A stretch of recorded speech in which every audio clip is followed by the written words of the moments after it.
Now, a lifelong communist, Ken Gill was a militant trade union leader who opposed the Labour government's incomes policies during the 1960s and 70s. He was General Secretary of the Technical and Administrative Staff Union, TAF, which later merged with other unions to become the Manufacturing, Science and Finance Union, MSF. He was a member of the TUC General Council for 18 years, serving alongside Jack Jones and Hugh Scanlon. Ken Gill was born in Wiltshire, the son of a shopkeeper. After leaving school at 16, he became an apprentice draftsman and began his political career campaigning on behalf of the Labour Party in the 1945 election. We spoke to Nicholas Jones, who was the BBC's industrial relations correspondent in the 1980s, and to the former Labour minister, Tony Benn. I first met Ken Gill 36 years ago when he was brought to see me by George Doughty. He was just about to take over TAS, the Technical Administrative and Supervisory Staff Union, and I've known him ever since.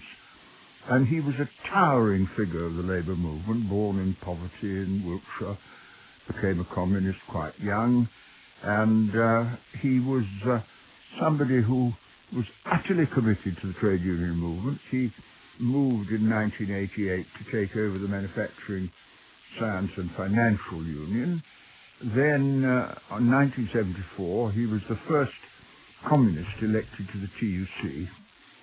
That was at the time the Labour government was elected. He was very much against the social contract and in place of strife, which was Barbara Castle's legislation to restrict trade union power. And incredible though it is, he was bugged and tapped by MI5. He just was somebody you remember because of his absolute commitment. He's a lovely man, warm and very, very funny and amusing and absolutely committed. Trade unions, brothers and sisters, exist to defend and improve the standard of living of their members. They've no other function. And if they cease to perform that function, then the members will vote with their feet. No one joins a trade union so that union leaders can come to some agreement with anyone to lower the standard of living now or some future pie in the sky. Ken Gill, I think, paid a price for the left-right splits, which were so divisive in the trade unions in the early 80s.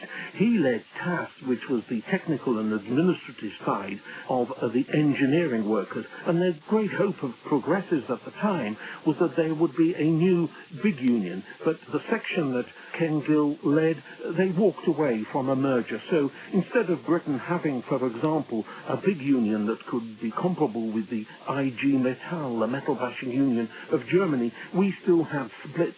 And I think that that was a setback for Ken Gill, because although he was an extremely principled leader, the failure, I think, to create this big super union that many people thought would have helped the engineering industry, I think that set him back, because he never had the power base that other trade union leaders had. And Ken Gill, of course, was firmly on the left, way apart from the other union leaders in the engineering workers who were firmly on the right. The former Mayor of London, Ken Livingstone, was involved in a number of campaigns with Ken Gill in the 1980s. I asked him what shaped the union leaders' left-wing politics. It was basically something that I've spent a lot of political action now, wouldn't I think? It was class.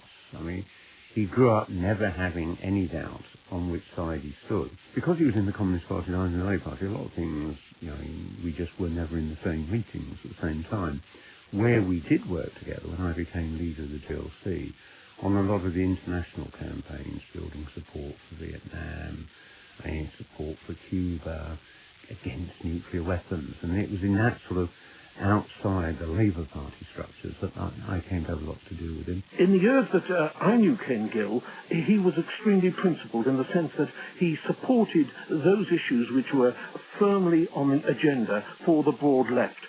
For example, they were fighting against apartheid in South Africa, against discrimination for women and ethnic communities here in Britain. Although he's had these long links with the Communist Party, in his trade union business, one didn't actually come face to face with that all too often. And what I think I did notice is that towards the late 1980s, I think Ken Gill undoubtedly softened his approach. What I think brought it home to me was that by the 1992 general election, when Neil Kinnock was, of course, hoping to win for the Labour Party, it was so noticeable that union leaders on the left, like Ken Gill, which had caused so much trouble for Labour governments in the past. For example, he'd fought against Barbara Castle's In Place of Strife. He'd fought against Jim Callaghan when it came to incomes policy. But when it came to 1992, after 13 years of Thatcher and Major, Ken Gill bit his tongue. Journalists like me tried to get him to come out and show some of the firebrand that he'd shown in the past, but he wasn't prepared to come out and play. I admired him for that, because I think he realized that he had a contribution to make to the wider trade union movement, to the wider labour movement, and that Britain needed a change of government.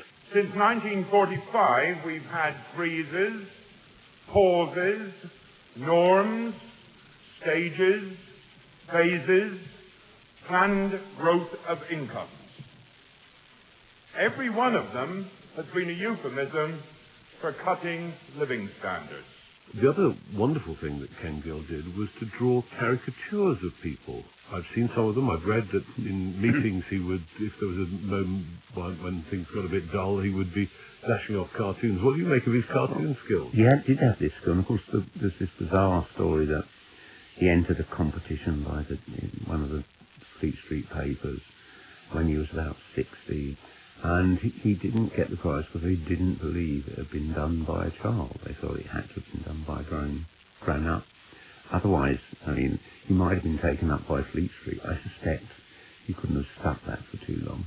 But I suspect he'd have ended up working for the Morning Star. I'm in his book along with a lot of other people, and they were all very entertaining because they gave you an insight, as a good cartoonist does, an insight into the character and personality of the people he was doing. He's got one of Neil Kinnock with his mouth open saying, I ask our comrades to shut up. And that's about it. He told you all you needed to know. Tony Benn's memories of Ken Gill, who's died aged 81. This week you also heard last words on the theatre director